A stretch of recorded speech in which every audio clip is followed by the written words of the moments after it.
Buenas tardes, querida iglesia, querido hermano, hermana, querida visita que quizás hoy está conectada a este canal, a esta transmisión. Dios le bendiga. Estamos aquí, estoy un poco nervioso, contento a la vez por estar aquí en nuestra iglesia, en nuestro templo que el Señor nos ha dado. Ustedes, los que llevan más tiempo en nuestra iglesia, sabrán todo lo que hemos hecho acá y cómo Dios nos ha bendecido y cómo tenemos nuestro templo bonito. Así que, así como yo estoy ahora, esperamos que usted esté en un tiempo más, es más, en un par de días más. Les animo a cada uno de ustedes a buscar su Biblia. Vamos a reflexionar un poquito en la palabra del Señor. Así que voy a tener una pequeña oración. Mientras tanto, busquen en Lucas, capítulo 24, ya del verso 13 al 25 vamos a leer una historia, algo que sucedió cuando Cristo recién había resucitado. Así que, mientras tanto, búsquelo. Yo voy a hacer una pequeña oración para que el Señor esté conmigo, ¿ya? Oremos. Eterno Señor, bendecimos tu nombre. Usted es bueno, poderoso, gigante, eterno, Señor. Y nuestra alma está deseosa de usted, Señor. De que usted haga maravillas en nosotros, de que usted haga lo que tenga que hacer en nuestras vidas, Señor. Bendícenos, Señor. Bendícenos con tu presencia, con tu Espíritu Santo en medio de este lugar, Señor. Sabemos que así es, porque aquí habemos más que dos. Gracias, Dios Todopoderoso, porque estamos reunidos en tu nombre en este lugar, Señor. Bendice las transmisiones, Señor. Bendice el internet, bendice los dispositivos de cada uno de mis hermanos que están ahí, atentos a esta tu palabra, Señor. Una palabra que transforme nuestros corazones, nuestras vidas, nuestras mentes, Señor. Y que nuestro futuro, Señor, sea de gloria en gloria, de poder en poder, como dice tu palabra. En el nombre de Jesús, amén. Y amén. Bien, Lucas, como les dije, Lucas 24, 13 y 14. 13 en adelante, hasta el 25. Dice así la palabra del Señor. He aquí, dos de ellos iban el mismo día a una aldea llamada Emaús, que estaba a 60 estadios de Jerusalén. E iban hablando entre sí de todas aquellas cosas que habían acontecido. Sucedió que mientras hablaban, discutían entre sí. Jesús mismo se acercó. Caminaba con ellos. Mas los ojos de ellos estaban velados para que no le conociesen. Y les dijo: ¿qué pláticas son estas que tenéis entre vosotros mientras camináis? ¿Y por qué estáis tristes? Respondiendo uno de ellos, que se llamaba Cleofas, le dijo: ¿eres tú el único forastero en Jerusalén que no has sabido las cosas que en ellas han acontecido en estos días? Entonces él le dijo: ¿qué cosa? Ellos le dijeron: de Jesús el Nazareno, que fue varón profeta, poderoso en obra y en palabra, delante de Dios y de todo el pueblo. Y cómo le entregaron los principales, sacerdotes y nuestros gobernantes a sentencia de muerte, y le crucificaron. Pero nosotros esperábamos en él, que él era el que había de redimir a Israel. Y ahora, además de todo esto, hoy es ya el tercer día que esto aconteció. Y aunque también nos ha asombrado unas mujeres de entre nosotros, las que antes del día fueron al sepulcro, y como no hallaron su cuerpo, vinieron diciendo que también habían visto visión de ángeles, quienes dijeron que él vive. Y fueron algunos de los nuestros al sepulcro, y hallaron así como las mujeres habían dicho, pero a él no le vieron. Entonces él dijo: hasta ahí nomás, no voy a seguir, hasta el 24. Y a él no le vieron. ¿Ya? ¿Pusieron atención, queridos hermanos que están conectados? Interesante esta historia. Interesante esta historia. Cada vez que la leo me muestra algo diferente. No sé, trato de sacar el jugo completo de esta historia que ocurrió con estos discípulos. Vamos un poco a hablar del contexto, ¿ya? 2 personas, no cualquier persona, eran 2 personas discípulos de Jesús, ¿ya? Que recordemos que aparte de los 12 habían más personas que seguían a Jesús, ¿ya? Los 12 eran como los apóstoles, y aparte de eso había más personas que seguían a Jesús. Y dentro de ellos estaban estas 2 personas, Cleofas. ¿Y qué ocurrió? Que cuando murió Jesús, ellos se dieron cuenta de lo que Jesús era hombre, que murió, que falleció.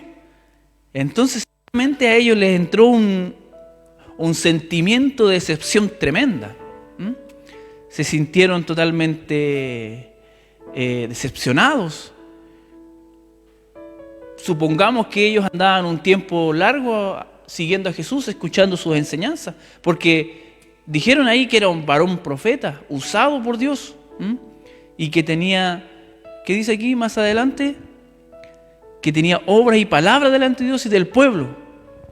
Entonces ellos sabían quién era Jesús. Y cuando se dieron cuenta que Jesús murió, y más encima llegan una noticia que él había resucitado, y ellos van y se dan cuenta que no estaba ahí, entonces ¿de qué decisión tomaron? La mejor decisión para ellos en ese momento, irse para su casa. Entonces, ¿qué dijeron? Esto aquí ha terminado, era todo una ilusión. Creímos que Cristo era aquel que nos iba a redimir, que nos iba a rescatar de este pueblo opresor romano y que íbamos a ser libres como una gran nación.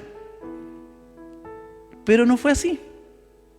Entonces se iban tristes, camino de Emaús, yo creo que pateando piedras, o quizás no, porque en ese tiempo andaban con chala, no le convenía patear una piedra. Entonces se iban tristes para Emaús. Qué curioso, cuando uno sufre una pérdida, o qué ocurre cuando a nosotros nos pasa que lo que teníamos planificado, lo que teníamos proyectado, se nos acaba. Simplemente, no sé, imagínense aquellas personas que tenían un proyecto grande y simplemente eso no resulta. O aquellos que les ocurre una catástrofe, se les quema su casa, algo que quizás por muchos años la tuvieron y la quisieron. O, voy a ser un poco más grave, se muere un familiar cercano, un papá, una mamá, un hijo. Imagínense el dolor de la pérdida. Cuando uno pasa por esas situaciones, simplemente ocurre lo que les pasó a estas personas, se cierra su mente, sus ojos están bloqueados y ya no ven nada más que el dolor, no ven nada más que la decepción. ¿Qué pasa en nuestros corazones cuando sufrimos una decepción tan tremenda, tan grande, tan terrible, un dolor que quizás no lo podemos ni siquiera solucionar? Bueno, los papás que alguna vez tuvieron una pérdida de un bebé dicen que el dolor no se pasa nunca, que se aprende a vivir con eso. Entonces, cuando alguien está en esa situación emocional tan grande, puede tomar malas decisiones. Puede tomar decisiones que creen que pueden mejorar su futuro. Algunos, espiritualmente hablando, vuelven atrás. Vuelven atrás, así como estos discípulos. Después de haber escuchado y ver a Jesús hacer tal cantidad de milagros, el último minuto no fueron capaces, quizás, de fortalecer su fe. Es como aquella reflexión de aquel preso que le da la posibilidad de pasar, tiene que pasar 100 muros. Y comienza con 1, 2, 3, 4, 50 muros, 60 muros, 70 muros, ya los va saltando. Va bien. 80 muros va cansado, 85 ya no da más, 90. 95 dice, no voy a terminar nunca. Entonces, ¿qué hace? Al número 99 prefiere, en vez de saltarlo porque estaba tan cansado, prefiere volverse. Y vuelve y salta todos los muros de vuelta para volver a donde estaba antes. Eso puede ocurrir con aquellas personas que después de sufrir tal dolor pueden tomar una decepción, una mala decisión después de una decepción y volver a su pasado, a su vida antigua. A mí siempre me llamó la atención de cristianos, y es muy común en la iglesia, que cuando a alguien le pasa algo, lo primero que hace es culpar a Dios, ¿cierto? Culpa a Dios, ¿y por qué Dios? ¿Y por qué me tocó a mí si yo te sirvo tanto? ¿Y qué hace? Se va de la iglesia. Es tan común, ¿o no? ¿Qué me dicen los asistentes? ¿Es tan común? A mí siempre me llamó mucho la atención. Y además me tocó aconsejar a varias personas que estaban en esa decisión. Como diciéndole que si tú te vas de la iglesia y te alejas de Dios, la única persona que pierde eres tú, porque Dios va a seguir siendo Dios. Va a seguir teniendo el mismo poder. Yo creo que Dios va a sufrir sin duda un poquito por ti, porque sin duda Él no quiere que nadie se pierda. Pero es muy común en la iglesia que dejen de servir al Señor.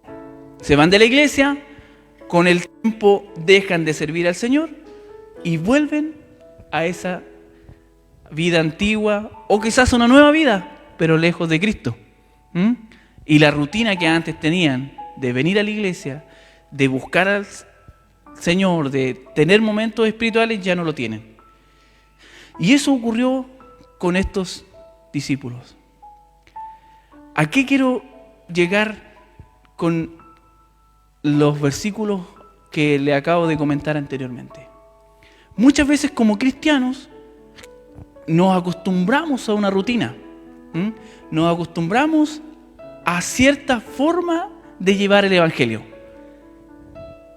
de llevar o de vivir el Evangelio. Usted me dirá, pero ¿cómo, hermano David? ¿A qué se refiere? Bueno, yo le voy a comentar.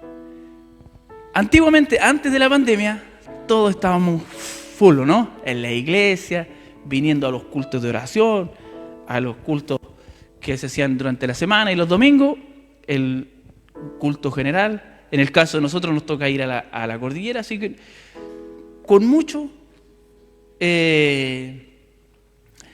con mucha pasión uno sirve al Señor, ¿cierto? Y teníamos una cierta rutina, una forma de llevar nuestro evangelio. ¿Qué ocurrió? Llegó la pandemia y muchos se desesperaron, claro. Se cerraron las iglesias, ya no se podía salir a visitar. A los que les gustaba salir a visitar, a la hermana Lorenza ya no pudo salir más a visitar. Entonces, entra cierta desesperación. Si usted vio las redes sociales, ciertas personas que ya... Esto es el principio del Apocalipsis. Es lo único que falta ahora, que comience la persecución. Y así había todo un mover cuando recién comenzó la pandemia, ¿cierto? Y todos desesperados porque queríamos volver a la iglesia, claro. Sí, nuestra costumbre, nuestra rutina era venir a la iglesia, estar acá adorando al Señor. Era muy raro estar viendo a través de las pantallas. Quizá algunos, los que nos tocó participar en las transmisiones y en las diferentes cosas, quizás estábamos un poquito en movimiento, pero aquellos que quizás estuvieron un año sin venir a la iglesia, solo a través de internet, quizás era un poco más desesperante.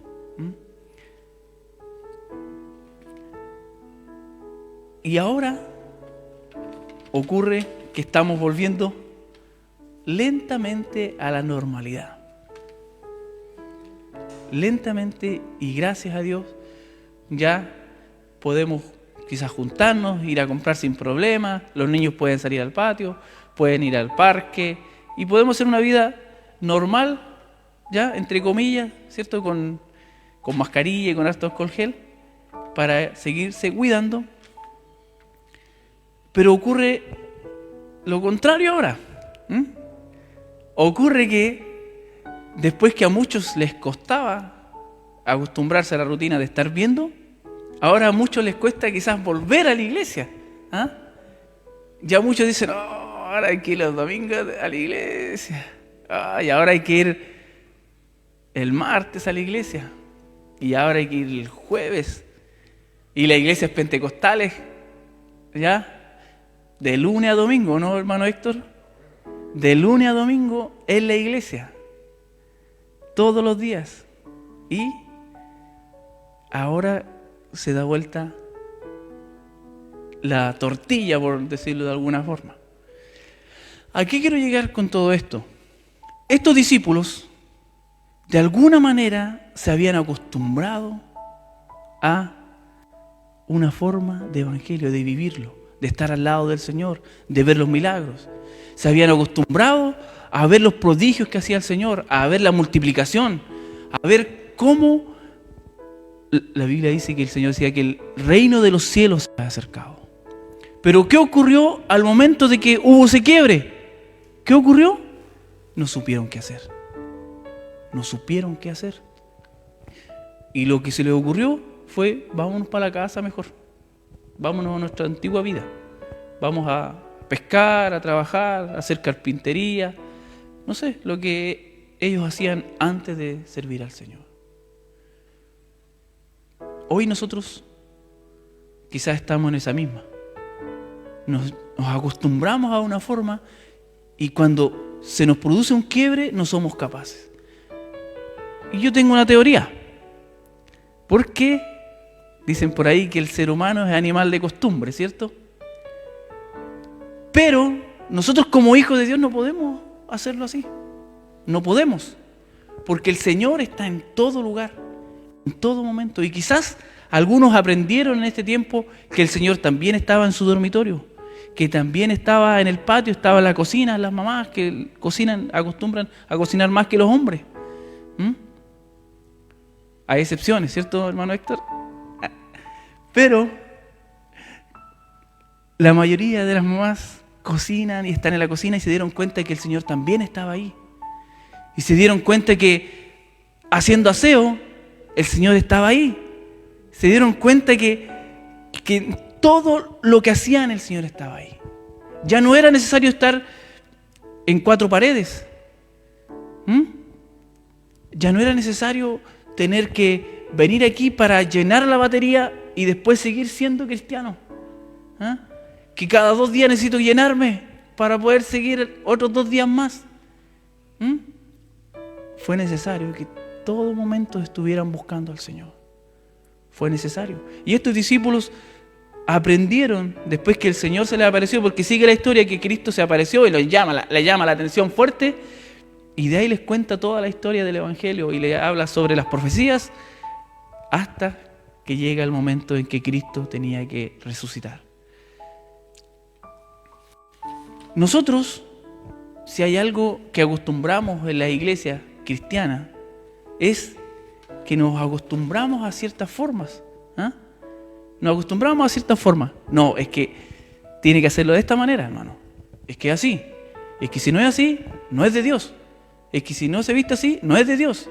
Es que si su oración es muy corta, no es de Dios. Y si su oración es muy larga, o que si no hay alabanza, tampoco está Dios. Es que si hay mucha alabanza, ya se transformó en...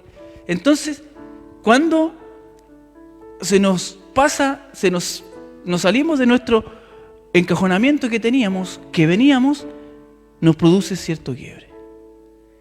Ahora, en una semana más, en un par de días más, nos toca presencial. Y ya no va a poder ser igual que antes. Y quizá usted va a sentir un quiebre. Claro, ya no va a poder saludarse. Ya no se va a poder abrazar. Ya no va a poder sacarse la mascarilla.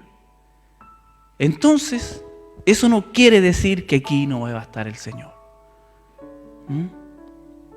Ya hay muchas cosas que quizás no vamos a poder hacer que como lo hacíamos antiguamente, pero vamos a seguir buscando al Señor para que en un momento cercano podamos tener esa normalidad que teníamos antes. Si no lo saluda al pastor, no se sienta mal. Si no lo saluda al hermano David, no se sienta mal. Porque necesitamos que nos acostumbremos a esta nueva normalidad por un tiempo. Claro, porque como veníamos acostumbrados a cierta forma, de repente nos cambian eso y nos sentimos mal, nos sentimos ofendidos. Si usted me pregunta, hermano David, ¿a usted le gustan las formas? Yo le digo, sí, creo que me gustan. Me gusta cierto orden, ciertas cosas que tienen que hacer, cierta armonía, pero eso no es lo más importante. Eso no es lo más importante. Cuando vemos los discípulos que no se dan cuenta que Cristo mismo estaba ahí, porque estaban cegados, estaban velados por su propio dolor, por su propia decepción, es algo grave.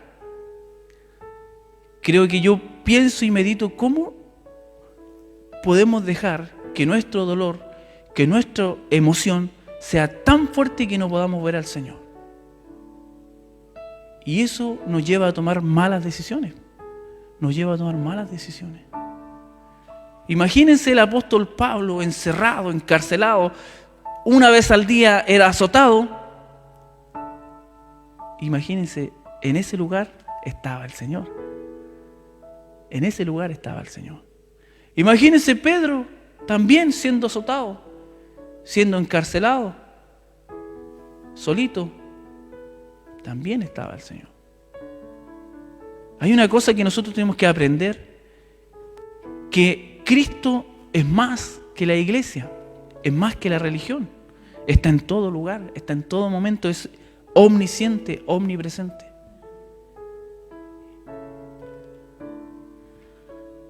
Imagínense Juan, aislado en una isla, solo. El Señor estaba con él y le enviaba revelaciones. Imagínense Juan solo con el Señor. Imagínense el nivel de cercanía que tenía con el Señor. Yo creo que el Señor se paseaba dictándole lo que tenía que escribir. Y Juan quizás ahí, viejito, en una mesa escribiendo, mientras el Señor caminaba, mientras en la isla y él anotando. No sé, yo pienso. Hay un ejemplo que a mí me gusta mucho y que rompe los paradigmas muchas veces, porque nosotros, como nos acostumbramos a ciertas formas, creemos que en algunas partes no está Dios y en otras sí está Dios. Ahí sí está Dios. No, acá no está Dios. No, allí no está. Allí sí está. No, ¿por qué? En base a nuestra mente y lo que hemos aprendido a lo largo de la historia. En Primera de Reyes 19, quiero que lo busques ahí en su casa. Es una historia muy bonita que a mí me gusta mucho, que realmente ha sido un bálsamo para mi vida durante estos años. En Primera de Reyes 19, del 11 al 13 dice así: Él le dijo: sal fuera y ponte en el monte delante de Jehová. Y he aquí Jehová pasaba, y un grande y poderoso viento que rompía los montes y quebraba las peñas delante de Jehová, pero Jehová no estaba en el viento. Tras el viento un terremoto, pero Jehová no estaba en el terremoto. Y tras el terremoto un fuego, pero Jehová no estaba en el fuego. Y tras el fuego un silbido apacible y delicado. Y cuando oyó Elías, cubrió su rostro con su manto y salió y se puso a la puerta de la cueva. Y he aquí vino a él la voz diciendo: ¿qué haces aquí, Elías? Y él respondió: he sentido un celo vivo por Jehová, Dios de los ejércitos. Hasta ahí nomás. Miren qué tremenda palabra queridos hermanos, querida iglesia, que está viendo en esta tarde. Muchas veces creemos que Dios está ahí. Creemos que está ahí. ¿Por qué? Por nuestra educación, quizás, por lo que hemos aprendido a lo largo de la historia, o por, por nuestra cachativa, no sé. Pero no está ahí. Elías creía que estaba ahí en el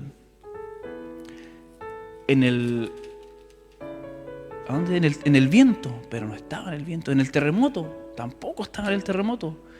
Tras el fuego, tampoco estaba en el fuego. Pero sí estaba en el silbido apacible. Curiosamente, en lo que menos espera quizás uno. En lo que menos espera, Dios está ahí. Dios toca ahí. Lo que nosotros tenemos que entender, querido iglesia, querido hermano, hermana, visita que está viendo las transmisiones, que es importante que nosotros nos acerquemos a Dios en todo tiempo, porque al estar cerca de Dios vamos a conocer de Dios, vamos a sentir de Él y vamos a saber cuándo Él está. La palabra dice que el Espíritu Santo da testimonio. ¿Y cómo vamos a saber qué es el Espíritu Santo si no lo conocemos?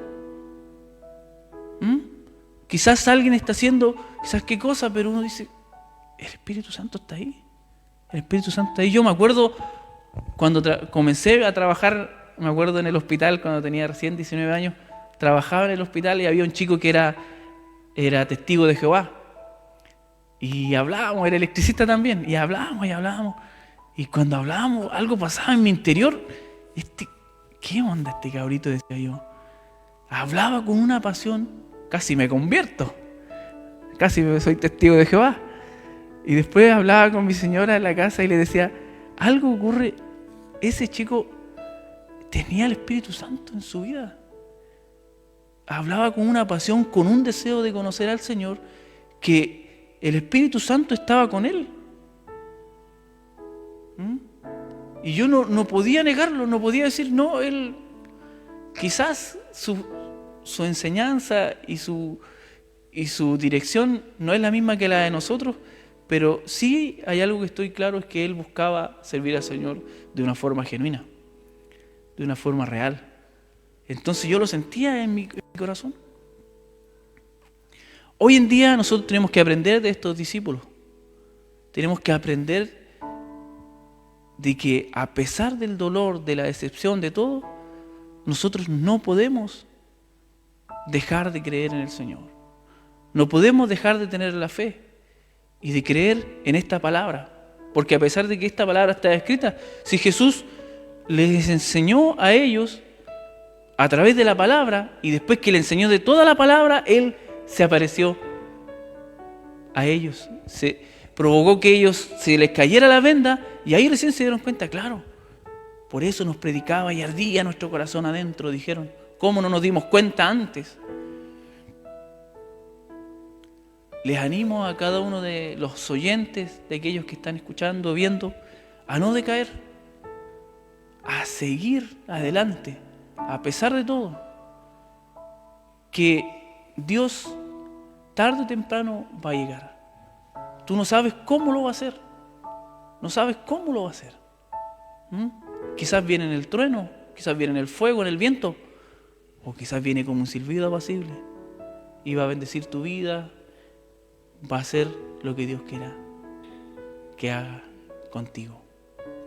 Así que te animo en esta tarde, en esta reunión que tenemos aquí, que sigas adelante, firme en el Señor.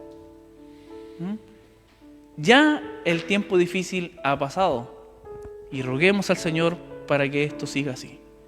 Y luego vamos a estar aquí juntos adorando al Señor y usted ya va a poder abrazar libremente a su familiar, a su ser querido. Y que bueno, es importante tener fe, no decaer. Dios les bendiga a cada uno de ustedes. Voy a terminar haciendo una pequeña oración, dejándolos con esta reflexión. a seguir adelante, no decaer, estar atentos, sabiendo que Dios está en todo lugar, está en todo lugar. Y quizás las formas han cambiado, quizás ya no es lo mismo que los cultos anteriores. Como les decía, quizás cuando vengamos aquí quizás no va a ser igual que antes, pero Dios igual va a estar aquí, porque su palabra así lo dice. Amén. Oremos.